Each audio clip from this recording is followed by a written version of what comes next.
Friends, so పీతల curry అయితే చేశానని చెప్పాను కదా. సో ఇది రైస్ అయ్యి తినే వరకు కూడా నేను ఆగలేకపోతున్నాను అనమాట. సో అందుకని వెంటనే దీన్నైతే రుచి చూసేయాలని ఒక పట్టు పట్టేయాలని రెడీ అయిపోయాను. సో ఇప్పుడైతే ఇగోండి పీతలు చక్కగా తినేయడానికైతే డిసైడ్ అయిపోయాను. బాబా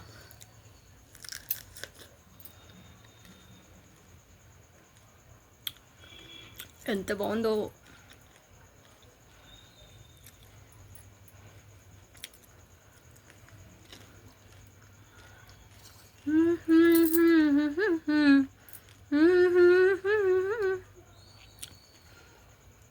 అబ్బా ఎంత బాగుందో.